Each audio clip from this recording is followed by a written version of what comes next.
여러분 저 한번 따라서 제목 읽어보겠습니다. 믿음과 기도와 주의 능력으로 나아가자. 아멘이십니까?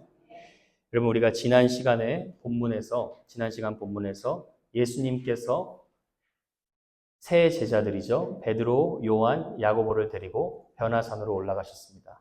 그리고 나서 예수님의 영광스러운 부활의 모습을 그 세 제자들에게 보여주셨죠. 그리고 이제 제자들과 예수님이 산 아래로 내려오게 되는데요. 산 위에서의 시간과 산 아래서의 시간이 너무 극명한 차이가 있었습니다. 풍경이 너무나 달랐어요. 산 위에서는 마치 제자들이 천국에 있는 듯한 그런 황홀한 은혜를 경험하는 시간이었다면 산 아래로 왔을 때는 혹독한 현실과 그리고 일상의 어려움들이 기다리고 있었습니다. 여러분 혹시 이번 주 사시면서 그런 일상의 어려움들을 겪으셨는지요? 여러분 원래 성도의 삶이 그런 것입니다. 아멘이라고 화답하고 아멘이라고 의대를 받은 그 후에 그 삶이 더 중요한 삶입니다. 아니나 다를까 이제 산 아래로 내려왔는데 벌써부터 소란스러운 일들이 막 일어나고 있어요. 이 무슨 일이냐면 오늘 본문 14절 말씀해 보세요. 이렇게 나오죠. 이에 그들이라면 예수님과 세 제자들이죠. 제자들에게 와서 보니 큰 무리가 그들을 둘러싸고 서기관들이 그들과 더불어 변론하고 있더라. 예수님과 세 제자들이 내려왔는데 나머지 몇 명의 제자입니까? 9명의 제자들이 큰 무리와 서기관들에 둘러싸여서 격한 언쟁을 벌이고 있는 거예요. 뭐 때문에 그렇게 소란하고 그런 언쟁을 벌이고 있었을까? 오늘 본문을 보면 아마도 그냥 이런 것 같아요. 예수님과 세 명의 제자들이 산에 기도하러 올라가셨을 때 웬 귀신 들린 아이를 가진 아버지가 예수님을 찾으러 간 거예요. 그랬는데 예수님이 안 보이는 거예요. 그러니까 이제 이 9명의 제자들이 이때다 싶었는지 야 우리도 한번 우리 실력 좀 한번 보여주자. 우리가 빛날 시기이다 하고 일로 오세요. 저희가 해결해 드릴게요 하고 예수의 이름을 막 부르는 거예요. 예수 그리스도의 이름으로 귀신아 나갈지어다 했는데 전혀 귀신이 안 나가는 거예요. 그러니까 더 악한 상황이 지금 일어나고 있는 거예요. 그러니까 이 9명의 제자들이 얼마나 창피하고 당황했겠습니까? 그때 이제 서기관들과 그리고 무리들이 저 봐라, 저 9명의 제자들. 예수님 따라다니더니 그 예수님이 진짜 메시아 맞아? 이렇게 조롱하기 시작한 거예요. 여러분, 만약에 여러분이 9명의 제자들의 상황에 있었다면 여러분 어떠실 것 같아요? 선교 현장에 가서 귀신을 내어 쫓는다고 갔는데 여러분이 예수의 이름으로 떠나갈지어다 했는데 오히려 아이가 더 막 마비가 일어나고 발악을 하기 시작해요. 여러분의 기분이 어땠을 것 같으세요? 뭐라고요? 창피했겠죠. 너무 민망했겠죠. 근데 여러분 주님이 또 하나님의 백성들이 그렇게 공경에 처하고 있는 모습을 그냥 내버려 두시지 않아요. 정확한 시간의 때에 산 아래에 내려오셔서 도움을 주시려고 해결해 주시려고 내려오신 거예요. 저는 저와 여러분이 공경에 처했을 때 하나님이 항상 정확한 때에 도움을 주시는 분이심을 믿으실 수 있기를 축복합니다. 이제 예수님이 물어보세요. 16절, 17절에 예수께서 물으시되 너희가 무엇을 그들과 변론하느냐?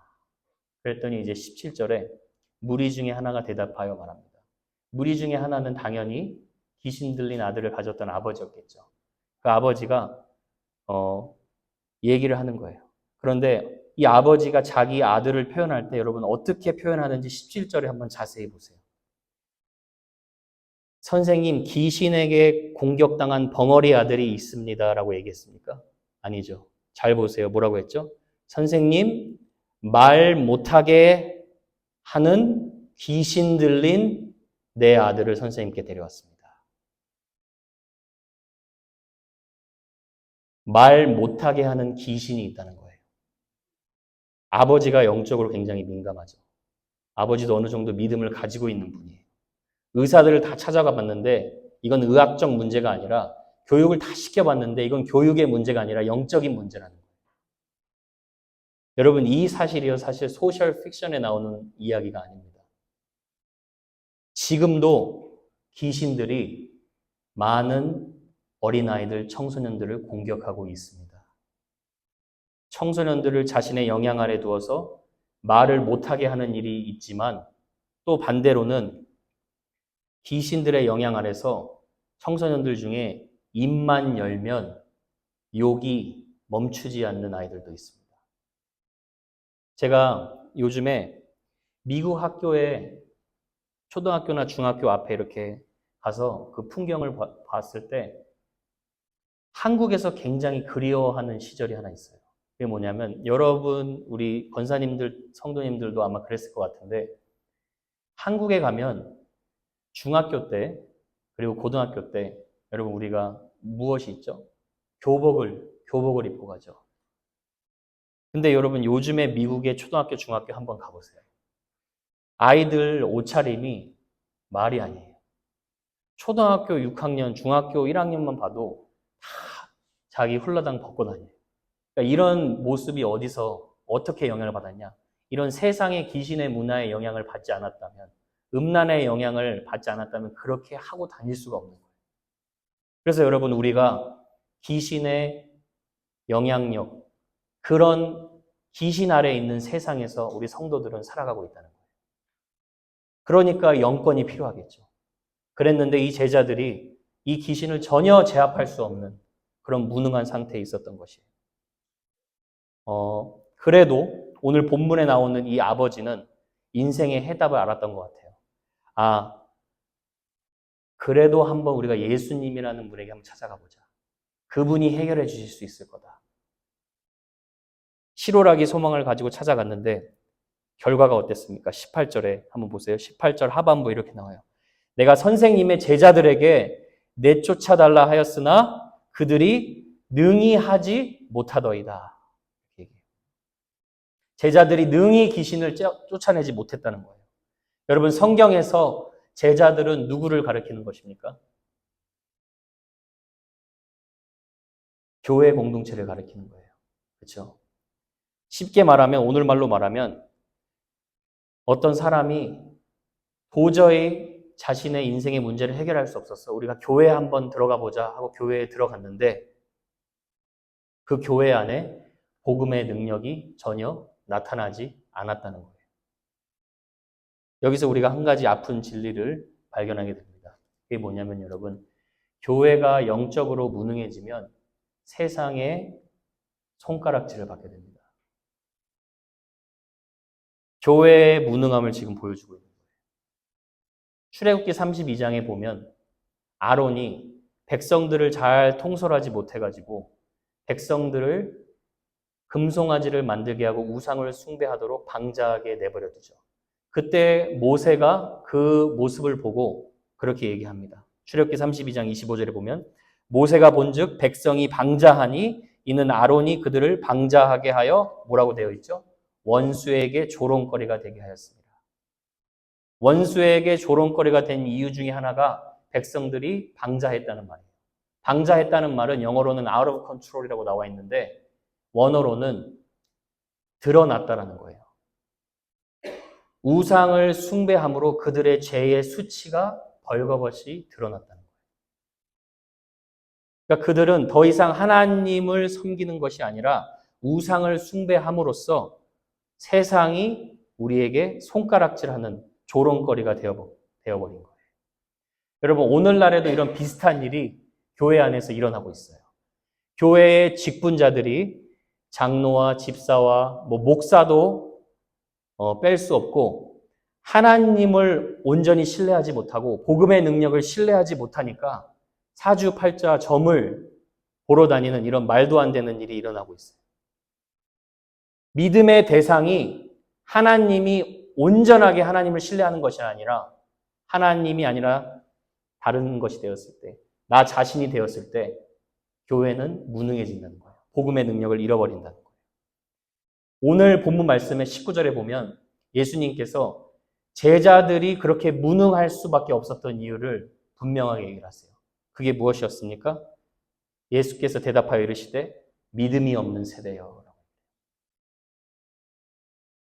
여기에 세대는 제자들도 서기관들도 무리들도 다 포함하고 있는 거예요.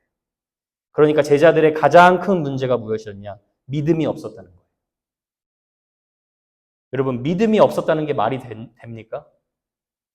그럼 여기서 제자들은 예수님을 구원자로 구주로 하나님으로 정확하게 믿고 있는데 왜 예수님은 제자들에게 너희 믿음이 없는 세대여라고 얘기를 합니까?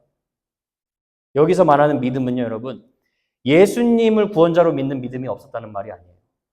아니면 예수님께서 제자들의 믿음이 연약해서 제자들을 다그치는 것도 아닙니다. 여기서 믿음이 없다는 말은 아피스토스라는 말인데 제자들이 지금 의지적으로 하나님을 불신하고 있는 상태라는 거예요. 마태복음 병행 구절에 보면 이 제자들의 믿음을 책망하면서 예수님이 그렇게 말하세요. 믿음이 없는 세대여 너희 작은 믿음을 가진 자들아, 그렇게 얘기를 합니다. 그럼 이제 우리가 여러분 질문해야 볼 게 있습니다. 믿음이 없는 상태, 작은 믿음을 가지고 있는 상태가 도대체 어떤 상태를 얘기하는 거냐는 거예요. 앞서 마가복음 6장에 보면 여러분 12제자들에게 하나님이 귀신을 내어 쫓는 권능을 주셨다 분명히 얘기하고 있죠. 그리고 제자들이 나아가서 복음을 전파해요. 복음을 전파할 때 무슨 일이 일어나냐면 이 성경에 마가복음 6장 12절 한번 보세요. 제자들이 나가서 회개하라 전파하고 많은 귀신을 쫓아내며 병자에게 기름을 발라 고치더라. 복음을 전했더니 귀신들이 쫓아나가고 병자들이 완전히 치유되는 역사가 막 일어나는 거예요. 그런데 오늘 이 본문에서는 귀신 들린 이 아이 하나 제압하지 못하고 있는 거예요. 이유가 뭐냐는 거예요. 귀신이 강한 귀신이어서 그런 것일까요? 예수님은 믿음이 없다고 얘기를 하세요. 여러분 성경에서 보면 모든 사람들에게 하나님이 믿음을 선물로 주시죠. 그런데 어떤 사람은 내가 이보다 큰 믿음을 본 적이 없느니라 하면서 예수님께 칭찬을 듣고 어떤 사람은 너희 믿음이 적은 자들아, 믿음이 작은 자들아, 내가 언제 동안 너와 함께 해야겠느냐 이렇게 책망을 받아요. 그 이유가 무엇일까요? 왜 여러분 믿음이 작아졌을까요? 그 이유가 무엇이냐? 믿음의 대상이 하나님이 아니라 이제 내 자신을 믿기 시작했기 때문에. 나를 구원하시는 하나님을 믿는 믿음은 확실히 가지고 있는데 지금 내 인생의 현재의 삶의 어려움 가운데서도 나와 함께 하시는 분으로서의 하나님. 나의 미래를 책임지시고 가장 선하시게 인도하시는 분으로서의 하나님. 오늘의 삶에서 승리하려면 오늘의 믿음으로 하나님께 나아가야 되는데 그 믿음을 가지고 하나님께 나아가는 믿음이 사라지고 과거의 은혜와 과거의 하나님의 능력, 내가 경험했던 능력에 의지하여서 이제 더 이상 하나님을 의지하지 않았던 거예요. 그러니까 제자들의 문제가 그거였던 거예요. 아, 귀신 내어 쫓는 거 우리가 6개월 전에 했던 거야. 그거 충분히 할 수 있어. 근데 제자들은 지금 이렇게 나아가서 사역을 했으면 안 됐어요. 어떻게 나아가서 해야 됐느냐? 하나님, 저희가 지금 예수님이 안 계시는데 예수님이 가르쳐 준 대로 지금 하나님의 능력을 구합니다. 하나님의 도우심을 구합니다. 이 귀신 들린 아이를 쫓아낼 수 있는 힘은 우리에게 없습니다. 이 귀신 들린 아이 쫓아내려면 하나님이 오늘 저에게 승리를 주셔야 되고 오늘 저에게 능력을 부어주셔야 합니다. 이렇게 나가야 되는데 아니지, 우리가 할 수 있지 하고 자신의 힘을 의지한 거예요. 나름 잘 해왔다는 거예요. 그래서 여러분, 성도로서요, 하나님 외에 뭔가 믿을 구석이 생기는 게 참 위험합니다. 그것이 돈이 될 수도 있고 우리의 커리어가 될 수도 있고 제자들의 경우에는 과거 자신들이 경험해 온 하나님의 능력이에요. 과거 자신들이 받았던 하나님의 은혜예요. 과거에 받은 은혜로는 오늘의 마귀를 대적할 수 없어요. 오늘의 믿음으로 하나님께 나아가야 되는데 제자들은 교만해진 거예요. 제가 요새 들어 여러분 굉장히 하나님께 감사할 때가 있어요. 그게 어느 때냐면 제가 예를 들어 어제 말씀을 읽으면서 엄청난 은혜를 경험하고 막 구원의 감격에 회복되고 막 눈물이 났어요. 그런데 만약에 제가 오늘 이 시간 하나님을 신뢰하는 믿음이 없이 말씀도 읽지 않고 기도도 하지 않고 나가면 어떤 일이 일어나냐? 인생에 특별한 사건이 일어나진 않아요. 그런데 뭔가 모르게 제가 영적으로 생기가 자꾸 사라져요. 뭔가 모르게 제가 하나님을 향한 기쁨이 사라져요. 혹시 여러분들 중에 하루만 말씀 읽지 않고 하루만 하나님께 무릎 꿇고 기도하지 않을 때 영적으로 뭔가 다운되는 것 같고 우울해지는 것 같은 분 계시면 한번 손 들어보세요. 우리 의찬이밖에 없나요? 한 4-5분 정도 계시는 것 같아요. 여러분은요, 보통 하나님의 사랑을 받는 자녀들이 아니에요. 여러분, 우리가 휴대폰을 사용하려면 매일매일 사용하기 위해 배터리를 충전해 놓죠. 우리가 신앙생활 하는 것도 비슷합니다. 우리가 한 달 전에 충전해 놓은 배터리로 오늘 휴대폰을 사용할 수가 없어요. 오늘 하나님의 능력을 경험하기 위해서는 오늘의 은혜를 구하심이 필요합니다. 그래서 하나님께서 우리 성도에게 필요한 믿음은 강한 믿음, 완벽한 믿음이 아니에요. 지속적인 믿음이 필요합니다. 매 순간 모든 상황에서 주님을 바라보아야 할 믿음이 필요합니다. 오늘 하나님 제가 직장에 가는데 기분이 좀 좋지 않습니다. 하나님, 저 사람들과의 관계에서 그리스도의 사랑으로 그 사람들을 잘 섬길 수 있도록 주님이 은혜 주셔야 합니다. 그렇게 하고 나가야 돼요. 하나님, 제가 오늘 남편을 잘 섬기고 싶은데 제 감정과 기분이 말이 아닙니다. 오늘 제가 하나님의 은혜 받아서 남편을 잘 섬길 수 있도록 주님이 도와주셔야 합니다. 모든 작은 일에 주님의 은혜의 도우심을 구하는 거예요. 하나님, 제가 아내를 사랑해야 되는데 남자로서 가정을 지키고 아내를 사랑해야 되는데 제 모습을 보니까 너무 이기적입니다.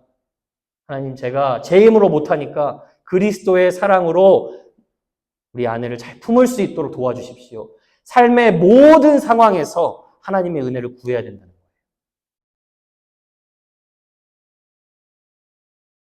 그런 자들에게 하나님이 어떤 약속을 하시냐? 역대하 16장 9절 한번 보세요. 우리 한번 같이 읽어보겠습니다. 시작. 나와 있나요? 시작. 여호와의 눈은 온 땅을 두루 감찰하사 전심으로 자기에게 향하는 자들을 위하여 능력을 베푸시나니. 아멘이십니까, 여러분? 전심으로 찾는다는 건 여러분, 완벽한 믿음 상태, 무결점의 상태로 찾는 것이 아니라 내가 너무나 부족하고 연약한데 매일 주님의 도움이 필요합니다. 그런 자들에게 하나님이 능력을 부어주신다는 거예요.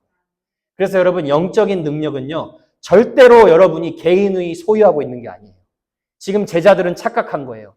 그 영적인 능력 우리가 과거에 우리가 한번 엑서사이즈 해봤잖아. 그거 이번에도 될 거야. 아니에요. 그 능력은 누구에게 속해 있냐? 하나님에게만 속해 있는 거예요. 그 능력을 그럼 누구에게 부어주시냐? 범사에 늘 항상 주님께 나아가는 자에게 하늘의 능력을 부어주시는 거예요. 저는 저와 여러분이 이렇게 지속적인 믿음으로 모든 상황 속에서 하나님의 능력으로 살아갈 수 있는 복된 성도들 되시길 축복합니다. 자, 그렇다면 여러분, 오늘 본문에서 가장 중요한 건 뭐냐면 사실 믿음이에요. 지속적인 믿음이 회복돼야 되는 거예요. 그래서 제가 지속적인 믿음을 갖기 위해 예수님이 이 본문을 통해서 해결 방안 3가지 정도를 주십니다. 그 3가지를 나누도록 하겠습니다. 첫 번째는 우리가 생각하는 하나님에 대한 생각을 바꿔야 됩니다. 생각을 바꿔야 합니다. 오늘 본문 21절에 보면 예수님이 이 아이를 다시 치유해 주시려고 아버지에게 그렇게 물어보죠. 네 아들이 언제부터 그렇게 귀신이 들렸느냐? 했더니 아버지의 대답입니다. 22절이죠. 귀신이 그를 죽이려고 불과 물에 자주 던졌나이다. 그러나 무엇을 하실 수 있거든 우리를 불쌍히 여기사 도와주옵소서. 하실 수 있거든 이렇게 아직 약간 하나님에 대해서 의심하고 있는 거예요. 그러니까 예수님이 말하는 거예요. 할 수 있거든이 무슨 말이냐? 믿는 자에게 능치 못할 일이 없음이니라 얘기를 합니다. 근데 여러분, 이 말은요, 무조건 세상에서 말하는 긍정적으로 믿으면 다 이루어질 것이다. 이걸 얘기를 하는 게 아니에요. 여러분 도서관에 가보시거나 서점에 가보시면 자기계발서가 아주 수두룩합니다. 그 제목들 중에 이런 말씀이 있어요. 당신 안에 있는 거인을 깨우십시오. 당신 안에 있는 내재되어 있는 가능성을 믿어라. 이런 식의 믿음을 성도의 믿음으로 말하는 게 아니에요. 왜냐하면 그런 믿음은 자아 실현, 이 땅에서 내가 이루고 싶은 업적을 위한 맹목적인 믿음을 말하는 거고, 성도의 믿음은 무엇이냐? 믿음의 대상과 관련된 거예요. 믿음의 대상이신 전능하신 하나님을 너가 믿고 있느냐? 그걸 말하는 거예요. 그러니까 우리의 믿음이 너무 작은 이유가 있어요, 여러분. 그 이유가 뭐냐면 우리가 믿는 하나님이 너무 작은 거예요. 어떤 사람은 믿음이 크다고 칭찬을 받아요. 그 사람은 믿음이 대단해서가 아니에요. 그 사람이 믿는 하나님이 너무 위대하시고 크시기 때문이에요. 여러분이 믿는 하나님이 위대하시고 전능하시고 무한히 지혜로우시고 만물의 영장이 되시고 근원이 되시고 끝이 없어요.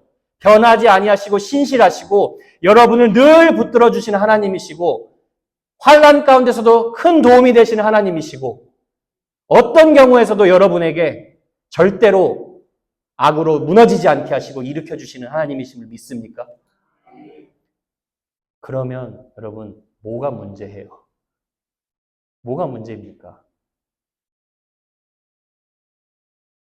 여러분이 죄를 지어도 하나님 아버지는 두 팔 벌리고 돌아오면 용서해 주시고 껴안아 주시는 분이에요.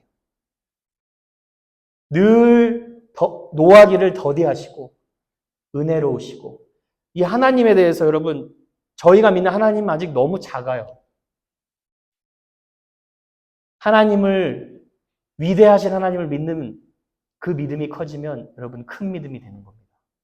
그래서 그 스티븐 차녹이라고 제가 아직 읽어보진 못했는데 청교도가 있는데 하나님이 누구신가에 썼는데 이 성경책 이렇게 두꺼운 걸로 3권을 썼어요. 3권. 하나님이 어떻게 위대하시고 놀라우신 분인가. 그분이 믿는 하나님. 사람이 할 수 없는 일을 하나님은 능히 하실 수 있는 하나님. 그 하나님 저와 여러분의 하나님인 줄 믿습니다. 이런 일이 있었어요, 여러분. 기독교 고등학교의 그 교목으로 계신 목사님이 청소년 수련회 강사로 초청받게 됐습니다. 그때 이제 수련회가 시작하기 일주일 전에 그 청소년의 학생 회장이 목사님에게 전화를 건 거예요. 목사님, 다음 주에 설교하실 말씀 본문과 제목 좀 알려주십시오. 그렇게 얘기를 했어요. 그랬더니 목사님이 얘기를 하십니다. 본문은 시편 23편이고요. 제목은 여호와는 나의 목자시니. 제목에 이제 문장으로 끝나지 않아가지고 어색했는지 학생이 다시 질문을 한 거예요. 목사님 제목이 그게 답니까? 목사님 말씀하셨습니다. 뭐가 더 필요해? 알겠습니다, 목사님. 그럼 다음 주에 뵙겠습니다. 그렇게 하고 이제 다음 주에 집회에 목사님 도착하셨어요. 그리고 집회의 순서지를 펴고 목사님이 설교 제목을 보고 박장대소를 하신 거예요. 그 설교 제목이 어떻게 되어 있었냐면 여호와는 나의 목자시니 뭐가 더 필요해?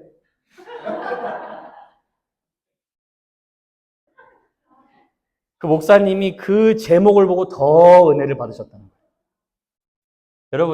여러분 웃으셨지만 이 기독교 핵심 진리예요. 여호와는 나의 목자시니 뭐가 더 필요해? 여러분 전능하신 하나님이 여러분의 아버지신데 뭐가 더 필요해요? 하나님 여러분 피곤하실 때 힘을 주시는 분만이 아니라 능력을 주시는 분이십니다. 그래서 우리 생각을 바꿔야 돼요. 지금 여러분 삶 가운데 남들은 잘 모르는데 빠져나갈 길이 없는 상황에 놓이신 분들 계시면 반드시 피할 길을 내시고 감당치 못할 일을 허락하지 않으시고 하나님의 선하신 뜻대로 여러분을 붙들고 인도해 가시는 우리의 목자 되신 하나님 믿으실 수 있기를 축복합니다. 오늘 여러분 하나님에 대한 오해 버리십시오. 내가 만들어 온 하나님은 매일 버려야 돼요. 왜요? 그 하나님 너무 작아요. 말씀에 비춰진 전능하신 하나님, 여러분이 믿으실 수 있기를 축복합니다. 두 번째 믿음을 회복하는 길은 끊임없는 영적인 목마름을 간구해야 합니다. 이 말이 무슨 뜻이냐면 여러분, 제자들은 지금 하나님을 믿는 믿음이 없어서 혼난 게 아니라 하나님이 맡겨주신 삶의 과제를 지속적인 믿음으로, 지속적인 기도로 풀어가지 않은 것입니다. 제가 아까도 말씀드렸듯이 예수님은 저와 여러분들에게 필요한 믿음이 무엇이냐? 완전한 믿음이 아니라 오늘을 살아가는 믿음. 여러분, 제가 그래서 요즘 아침에 또 바꾼 패턴이 하나 있어요. 그게 뭐냐면 히브리서 11장 말씀, 11장 6절의 말씀인가요? 그 말씀을 가지고 항상 붙들고 나갑니다. 믿음이 없이는 하나님을 기쁘시게 못한다. 믿음이 있는 자는 반드시 그가 계신 것과 반드시 그를 찾는 자에게 상 주시는 이심을 믿어야 할지. 이 말씀은 제 암송 구절이 아니라 여러분, 매일매일 제 믿음의 삶의 원리입니다. 오늘 믿음이 없으면 저희가 하나님을 기쁘시게 못한다. 내가 오늘 하나님을 믿는 믿음이 필요하다. 이 믿음으로 나아가는 거예요. 그 믿음의 고백을 오늘 본문 24절에 아버지를 통해서 믿음이 없어 보이지만 그 아버지의 고백 속에 드러나는 것 같아요. 24절에 보니까 곧 그 아이의 아버지가 소리를 질러 이르되 뭐라고 얘기하죠? 내가 믿나이다. 그런데 나의 믿음 없는 것을 도와주소서. 주님, 제가 주님을 믿습니다. 그러나 이 부분은 제가 믿음이 부족해요. 그러니까 도와주셔야 합니다. 영적으로 갈급하고 목마른 인생이라는 것을 증거하고 있는 거예요. 여러분, 제가 최근 한 달 동안 뉴스를 보니까 한국 축구계로 너무 가득했어요. 여러분은 혹시 모르실 수도 있는데 한국 축구계가 너무 소란스러웠어요. 문제는 뭐냐? 리더십의 부재다. 감독이 제대로 하지 못했다. 이런 많은 말들이 나옵니다.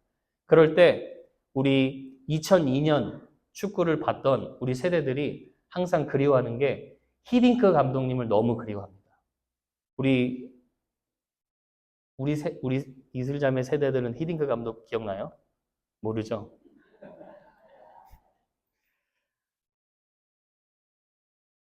당시에 한국팀이 월드컵에서 4강까지 가는 대단한 업적을 이뤘죠. 근데 이제 제가 비하인드 스토리를 좀 이렇게 들어보니까 16강을 진출한 후에 그런 일이 있었다고 해요. 16강 진출을 목표로 하고 그 월드컵 축구 대표팀이 준비를 했습니다.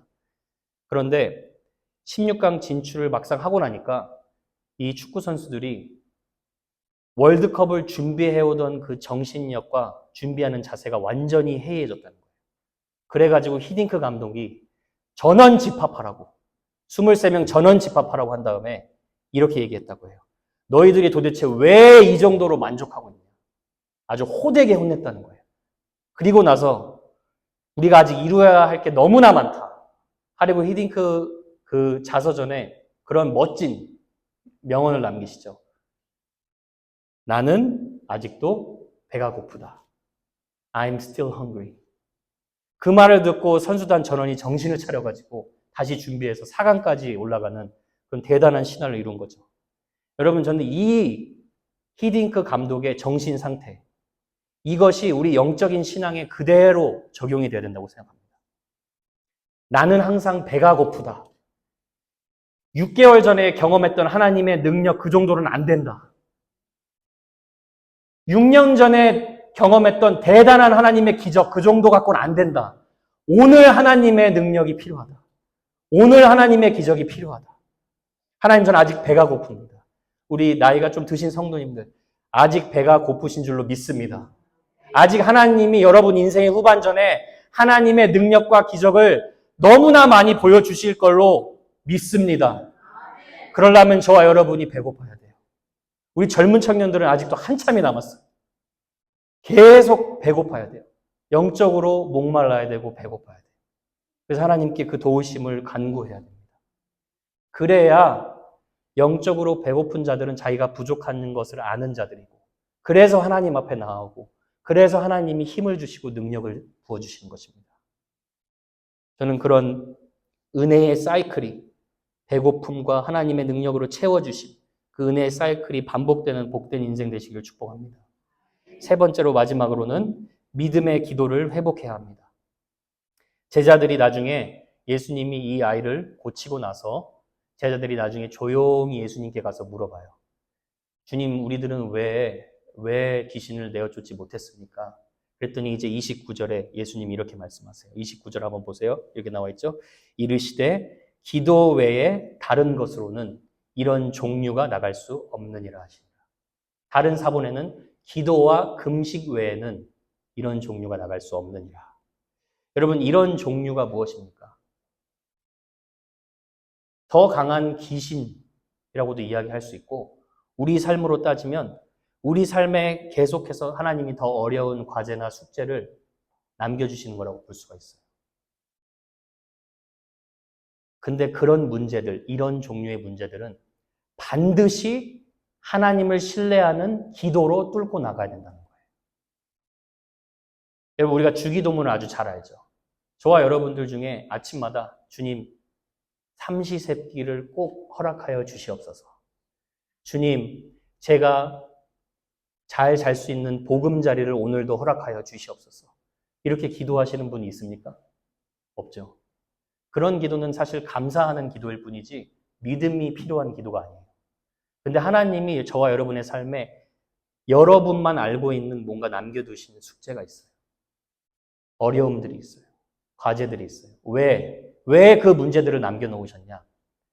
나랑 조금 더 친밀함을 회복하자는 거예요. 나와 더 가깝게 동행하자는 거예요. 너 그거 자꾸 내가 문제 주는데 왜 자꾸 또 너 힘으로 해결하려고 그러니? 그 문제는 너 힘이 아니라 너 지식이 아니라 반드시 기도로 뚫어야 할 문제야. 그래서 하나님이 내버려 두실 때가 있어요.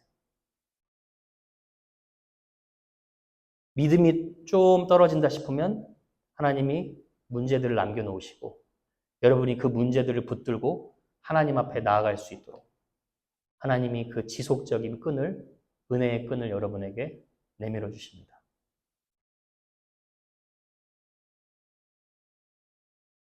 그래서 여러분, 문제 해결의 하나님을 경험하라는 게 아니에요. 하나님은 그 기도를 통해서 내가 너 얼마나 사랑하는지 보이니? 내가 지금 너 삶에 일거수일투족 작은 세밀한 모든 것을 관여하고 케어하고 있는 거 보이니? 그것을 확인하시기를 원하시는 거예요. 동시에 우리 안에 있던 잠자고 있는 기도의 야성을 하나님이 깨우시는 거예요. 그런 의미로 저는 제자들이 처음으로 오늘 귀신 쫓는 사역을 실패한 것이 하나님의 은혜라고 확신합니다. 귀신 쫓아냈다가 승승자구했다가 자기 힘 믿고 신앙의 어떤 내리막길로 내려갔는지 안 봐도 훤하죠. 그래서 여러분, 저와 여러분이 하나님을 신뢰하는 믿음의 기도가 회복되어야 될 줄로 믿습니다. 여러분, 오늘부터 골방으로 다시 들어가세요. 남들 앞에서 보이는 그런 기도가 아니라 하나님 아버지와 여러분의 그 시간을 철저히 여러분이 지키고 들어가십시오. 요한복음 15장 7절에 보면 이런 말씀이 있어요. 너희가 내 안에 거하고 내 말이 너희 안에 거하면 무엇이든지 원하는 대로 구하라. 그리하면 이루리라. 포도나무인 예수님께서 딱 자신에게 붙어서 영양분을 공급받는 가지인 성도들을 향하여 특징을 보여주셨죠. 그게 뭐냐? 그런 성도들은 내 안에 거한다는 거예요. 내 안에 거한다는 게 무엇이냐? 말씀이 그 성도 안에 거한다는 거예요. 자, 말씀의 생명력이 내 안에 풍족하게 거하면 자연스럽게 일어나는 일이 무엇입니까? 하나님과 대화하기 시작합니다. 무엇인지로 원하는 대로 구하라. 그리하면 이루리라. C.S. 루이스 교수가 쓴 스크루테이프 편지라는 책이 있어요. 거기에 보면 사탄이 졸개 귀신들에게 명령하는 부분을 잘 설명해 놨는데 이렇게 표현하더라고요. 사람들이 기도를 시작하거든 어떤 방법이든지 어떤 대가를 치르더라도 기도를 방해하라. 사람들의 진정한 기도는 우리에게 치명적이기 때문이다. 사탄은 무릎 꿇는 성도들을 두려워하기 때문에 어떻게든 기도하지 못하게 한다는 거예요.